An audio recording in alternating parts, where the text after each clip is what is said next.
She's just trying to protect your reputation because clearly you have nothing to be proud of. That sentence was not yelled. It wasn't sharp like a whip. On the contrary, it was wrapped in velvet, spoken from the perfect red lips of Sophia with a fake, gentle smile, as if she was bestowing kindness. But because of that, it was colder than any scolding.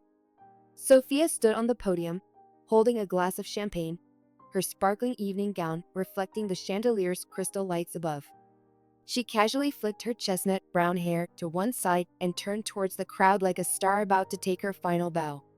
Her voice echoed through the microphone, soft, elegant, just enough for each word to sink into my skin like salt rubbed into an old wound. Annie has always been the sweet little sister, she continued, her tone as sweet as sugar. I still remember the days you'd arrange my shoes, make tea, and always ask for my opinion before making any decisions. You were always cute, but a little dreamy. And how lucky you were to meet such a wonderful man, someone willing to love you, even though you have nothing particularly remarkable about you. The whole room chuckled lightly, a polite laugh tinged with discomfort. Some people turned to their neighbor, shrugged, and silently asked each other, "Is this supposed to be a toast to the bride?" I sat there, my hands resting on my thighs, gripping tightly enough to turn my knuckles white. In the warm, dim light, my face was unnervingly calm. But inside, every cell was calling out to the past. Every time I was pushed out of the family's affairs, every time my mother said, "Why don't you learn something from Sophia?" Every time I told them I got a promotion, only to be met with, "Well, what does Sophia think about it?" And then, that moment came. Sophia leaned in, smiled at me once more, the smile of someone in control, and ended her speech with a final blow. "Anyway, I just wanted to make sure that our family's reputation is upheld. Because clearly, Annie has never done anything big enough to make us proud. Until she married a man." At that moment, I stood up. The whole room seemed to stop. Chairs scraped softly against the wooden floor. A few eyes turned towards me, first surprised, then waiting for a rebuttal, or at least a forced smile to smooth things over. But I didn't smile. I walked up, gently took the microphone from the coordinator's hand. My heart was beating slowly, steadily. In my mind, all thoughts seemed to freeze. I looked at her, not with hatred, not with venom, but just the look of someone who had stepped out of the shadow that others had cast upon her for her entire life. And I said, very quietly, very clearly, "You just insulted the CEO of the law firm you work for." A silence fell over the room like a blanket of snow in the middle of summer.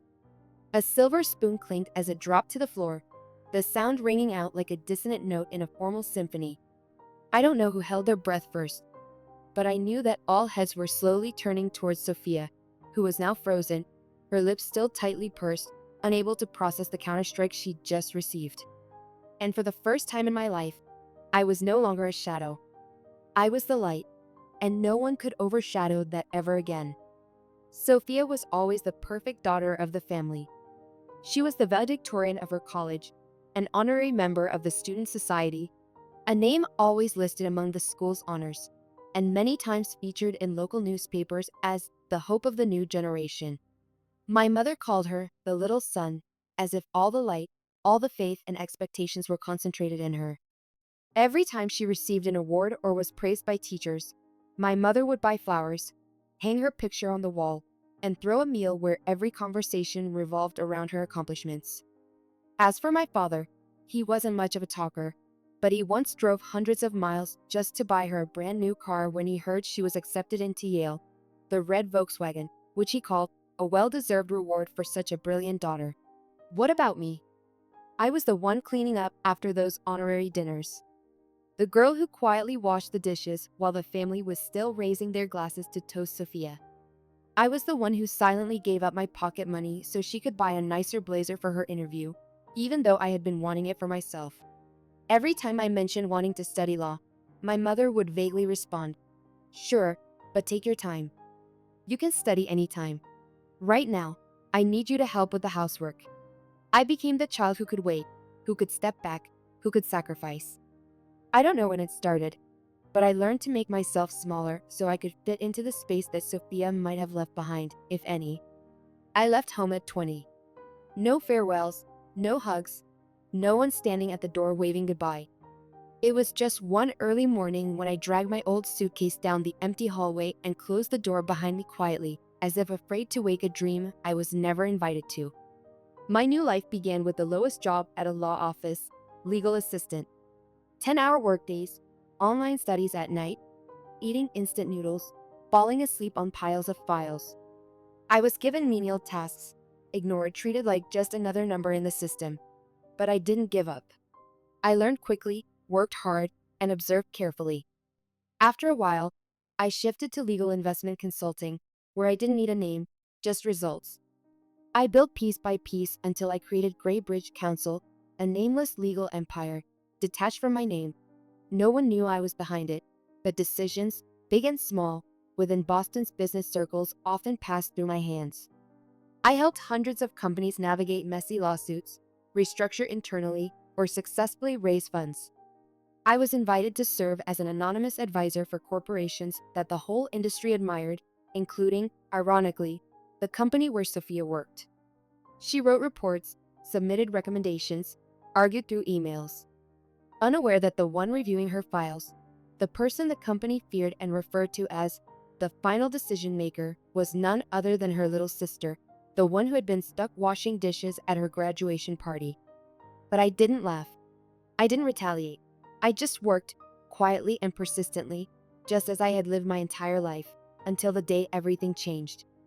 I knew she would make a scene on the wedding day. For Sophia, a party was never just about celebrating someone else. It was always a stage, and she always had to be the lead. I could tell from her look during the dress fitting, from the way she smiled lightly and said, "You know, don't worry if everyone focuses more on me than you on your big day." For her, the role of the great older sister wasn't just a habit, it was part of her identity. Gentle, refined, but never missing an opportunity to remind others that she was above them. I knew that type of person all too well. I had grown up in her shadow. And so, I prepared. Not with words, but with a plan. I wasn't going to counter with emotions. I would let the truth speak for itself at the right time in the right place.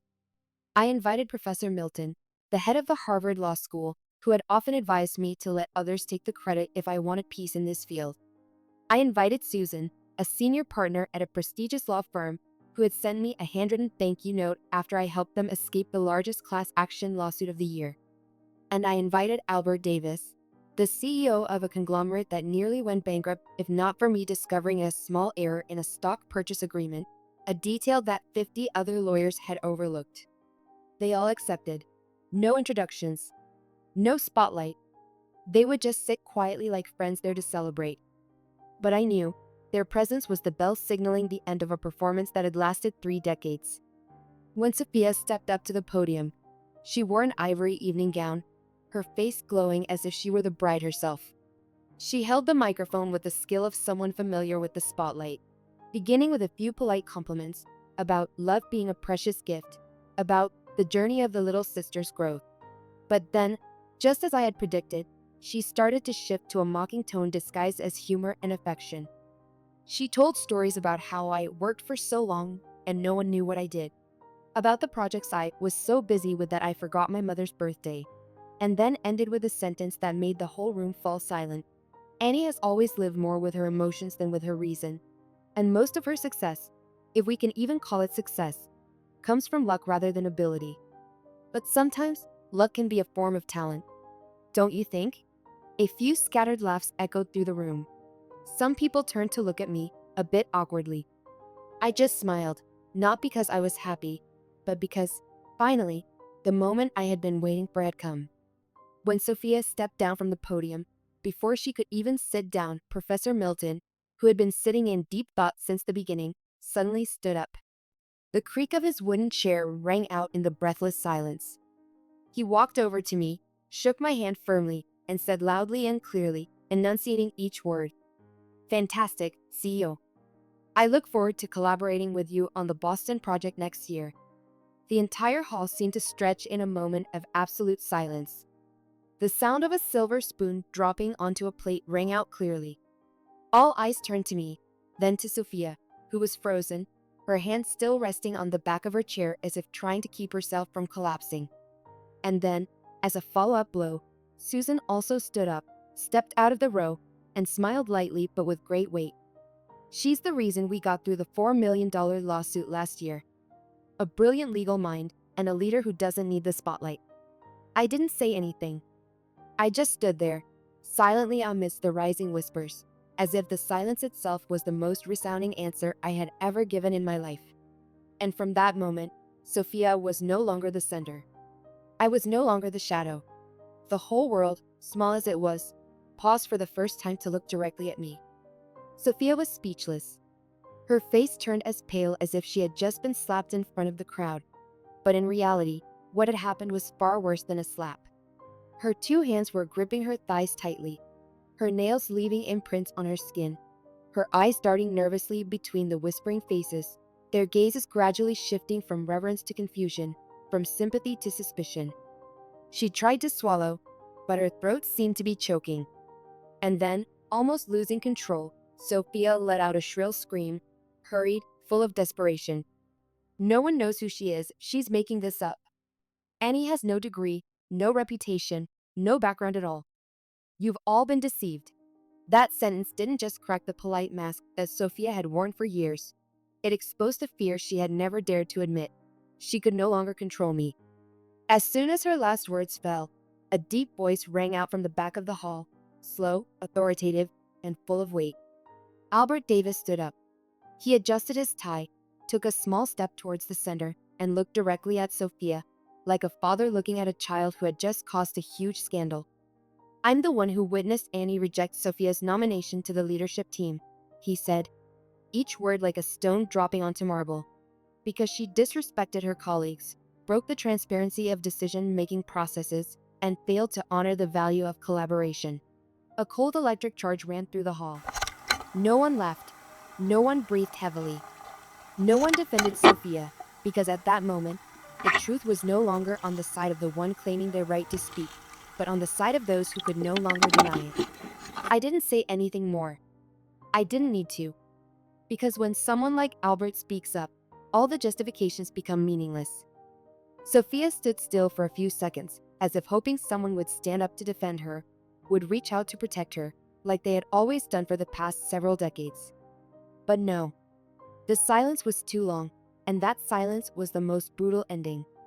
She staggered towards the table, took off her expensive high heels, the ones that had always helped her stand taller than me at every gathering, and walked barefoot down the aisle, leaving behind broken mutterings and a cold whisper from someone in the crowd. So, she's been the decision maker. All this time. My parents didn't follow. My mother just watched, her face stunned, not because Sophia had failed, but because she couldn't believe that the daughter she had always seen as less remarkable was now standing in the spotlight today. As for my father, he sat silently, his head lowered, his hands folded on the table as though he were praying for something he had lost a long time ago.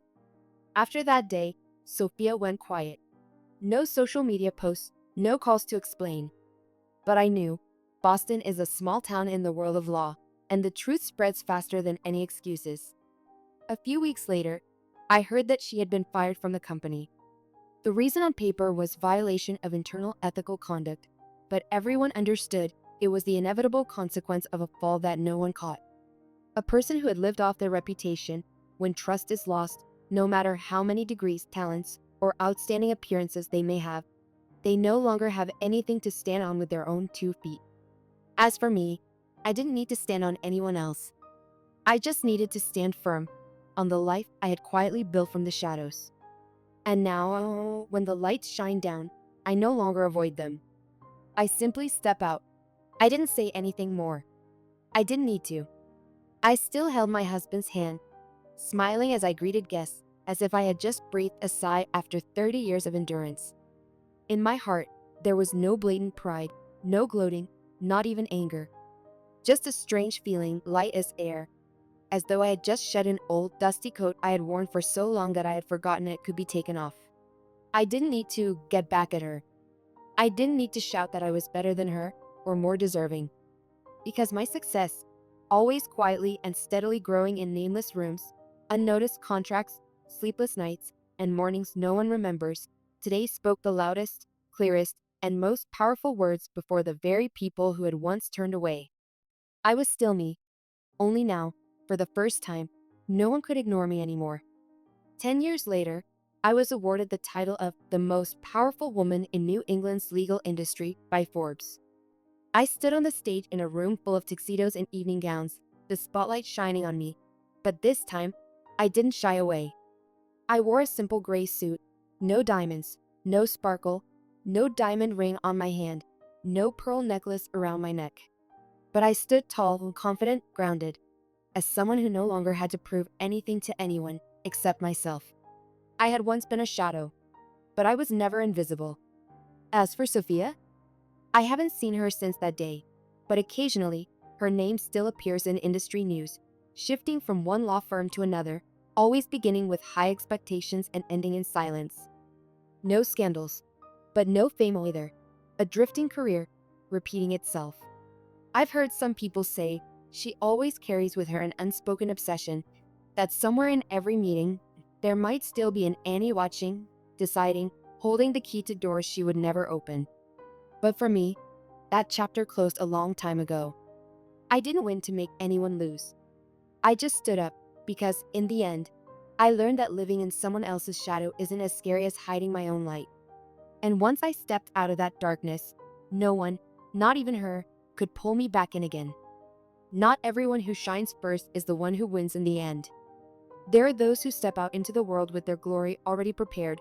They've been praised since they were young, guided, cheered on, and given opportunities without having to struggle too much. They go ahead, walk fast, and leave behind shadows. Those who walk slowly, silently, unnoticed, and without applause. But life is not a race. It's a long journey, where the one who crosses the finish line is not the one who was cheered the loudest, but the one who never left the track, even when no one saw. You don't need recognition to know your worth, because true worth isn't in the applause, nor in the honor certificates hanging on the wall. It's in how you live each day, the way you stand up after being underestimated, the way you don't react to contempt with resentment, but with quiet progress. Your value doesn't depend on whether others see you or not. It's in having the courage to see yourself. And silence is not weakness. On the contrary, silence is sometimes the hardest choice. It's the restraint of someone strong enough not to need to shout.